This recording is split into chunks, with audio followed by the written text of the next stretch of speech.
Peggy 18.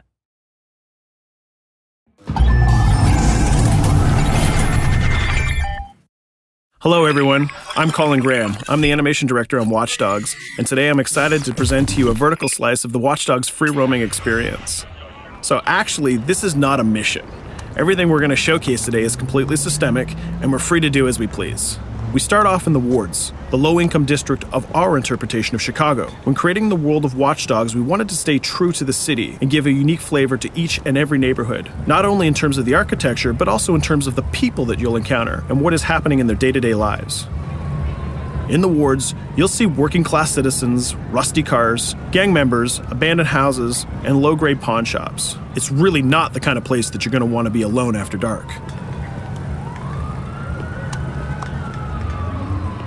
Nowadays, modern cities are increasingly managed by software, controlling traffic lights, electricity grids, and surveillance systems. In our version of Chicago, this management software is called CTOS, or the Central Operating System. The CTOS controls everything in the city, and it was created by the Bloom Corporation. Since the CTOS has been installed in Chicago, people get to work faster, the crime rate is dropped, and the communication networks are now more accessible and stable than they ever were before.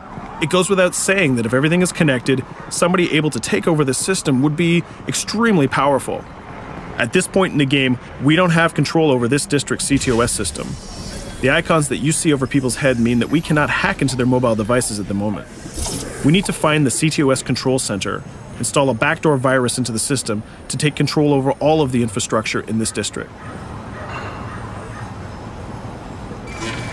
There it is, the CTOS control center.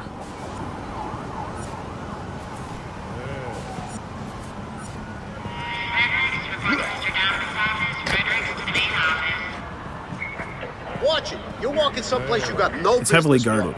Let's see if we can find the server access codes from a distance. With cameras, we can explore restricted areas without being spotted, tag different guards, and access details on their lives. What the hell is she doing with that weasel motherfucker? It seems that Bloom employees all have a sort of shady past. There it is, the access code to the server room. Unfortunately, we can't access the server via the cameras. We need to sneak inside. One thing that was really important to us when we designed Watch Dogs was to fully support different player styles. Every situation in the game can be tackled the way the player sees fit. In this situation, we can go all out guns blazing, completely stealth without the guards ever seeing us, or we can hack from a distance without ever setting foot inside the restricted area. Let's hack this forklift. Aiden can use the environment to distract and lure guards. Pretty much anything you hack has multiple functions. So, for example, you could use this forklift to access the roof, or you could use it to create cover.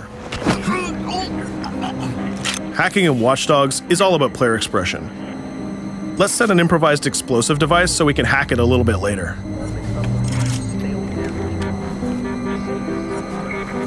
You'll also notice Aiden's low-profile stance.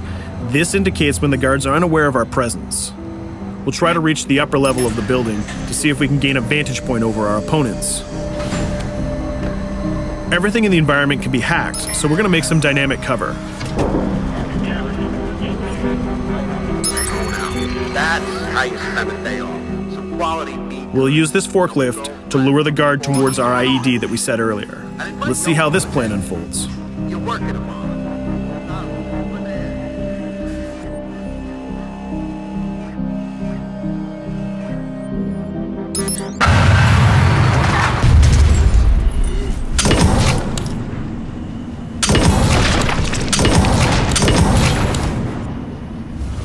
What you just saw is called focus. It represents Aiden's analysis capabilities and his quick reflexes. This gives the player more time to combine core game mechanics together, such as shooting, hacking, and driving, in order to handle more complicated situations.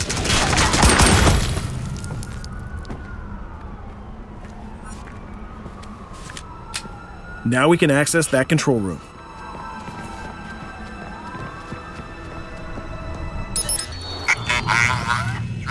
Drop 2, 5.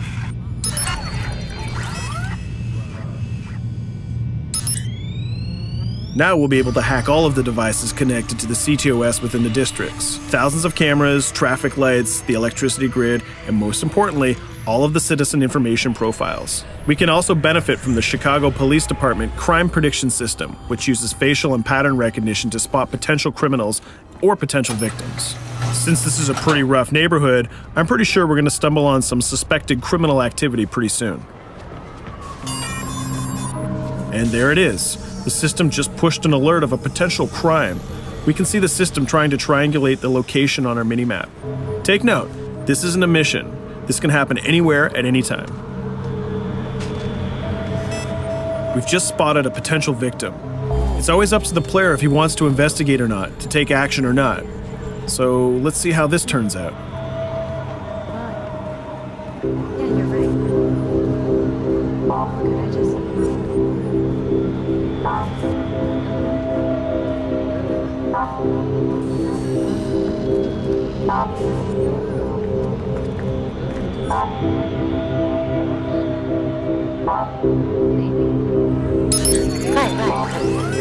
You think you're leaving me? Huh? Jesus, I told you to stay away from me! You belong to me now. Get it? You better leave or I'll call the cops! I'll fucking kill you, goddammit. Get off! Yo! That was close. Good thing that we intervened. We managed to prevent the crime, but we triggered a chase. From here, the criminal's behavior is unpredictable. He can try to get away, shoot back at us, surrender, or call for backup.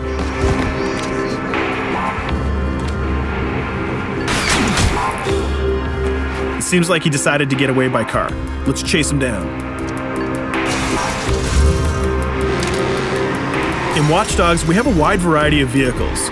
Each one of them has their own unique properties and handling. Let's see how we can use the CTOS to our advantage to neutralize this criminal and leave the cops to deal with him later.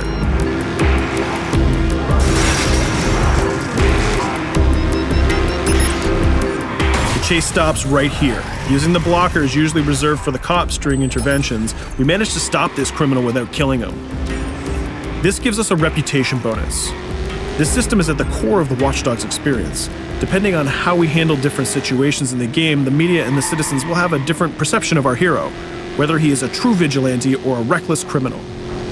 This will have repercussions throughout the game. Now, let's head for the Loop, the historical district of Chicago, where you're going to find the most iconic buildings in the city.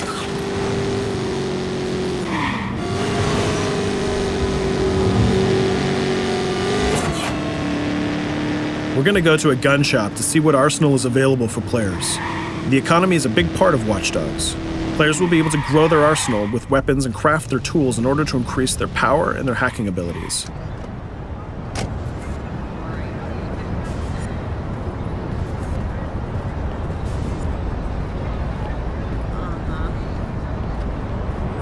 No, it's okay.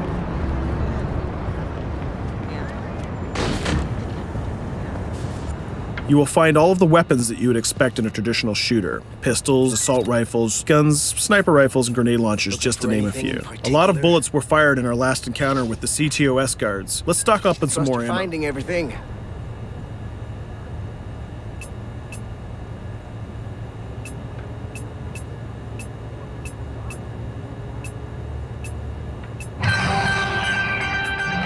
As we mentioned earlier, the media keep track of your actions and the citizens are going to react according to the perception that they have of you. Here, the media is reporting a crime in which you are the #1 suspect. The gun shop owner recognized you and decided to trigger a silent alarm to notify the police. Copy that. Possible one suspect presumed armed and dangerous. Police are now trying to locate the source of the threat using the surveillance system in the city, represented by the yellow circles on the minimap. Come in, PH3.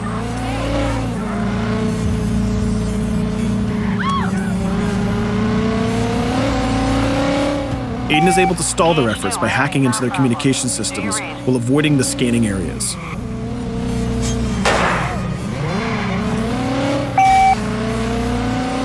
PH units, do you copy? Repeat, squad to all PH units. Once they've lost our trail, we can go back to our activities.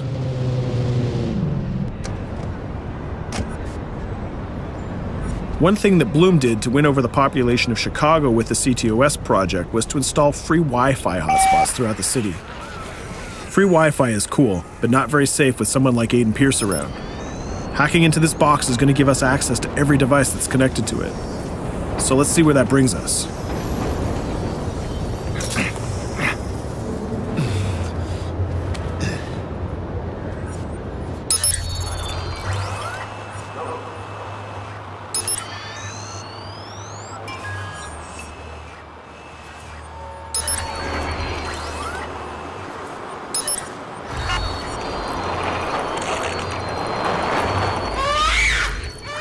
We just hacked into the webcam of a laptop. It seems that we're in the apartment of a mother and we can hear her baby crying in the background.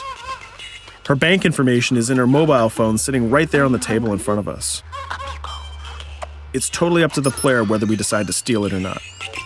Of course, this won't affect our reputation because nobody can witness this action. Just like in real life, nothing is totally black or white, but rather many shades of gray. This is exactly the situation where we want the player to question his own morality. Let's go withdraw that money. If you think that you're alone, think again. Aiden is not the only hacker in town. Someone's trying to install a backdoor virus on Aiden's phone in order to steal a portion of the information that he's gathered through the game so far. First, we're gonna have to reach the area where the signal is coming from.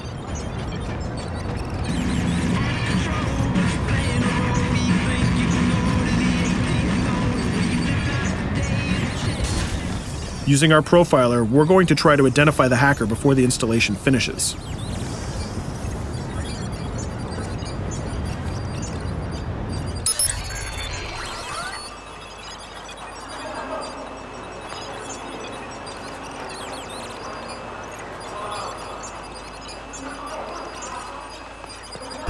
There he is. In Watch Dogs, things aren't always what they seem to be. This is actually another player that seamlessly came into our single-player experience. Let's not let him get away with this. We're going to teach this guy a lesson.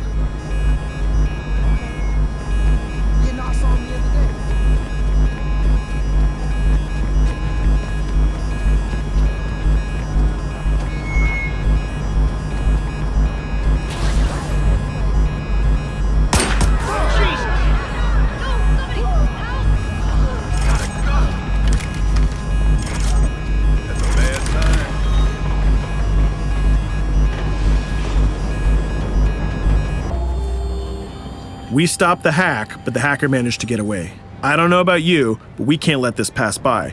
We need to retaliate. Using the grid, let's see if we can find that second player. There he is. Let's enter his game seamlessly.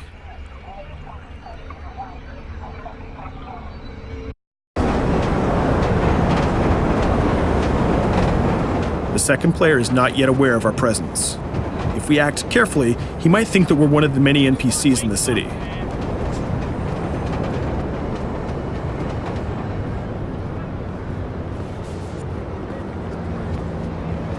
What was that?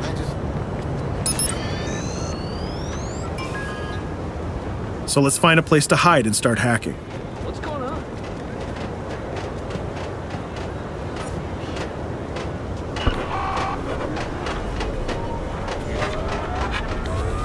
The second player has just been alerted that a breach has occurred on his phone.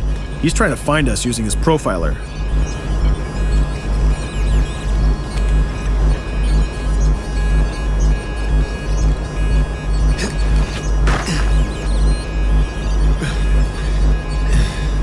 He's dangerously close. Let's hide in the car. We're spotted. Let's get out of there.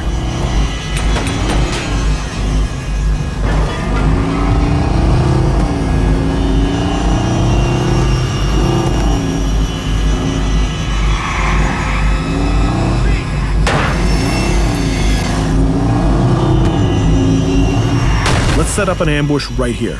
By dragging the other player back here into the alley, we make sure that no civilians get hurt during the firefight. We didn't succeed in hacking the second player, but we did get a little bit of revenge. So that's what we have time for today. We hope you enjoyed our quick gameplay session. Stay tuned for more about Watch Dogs.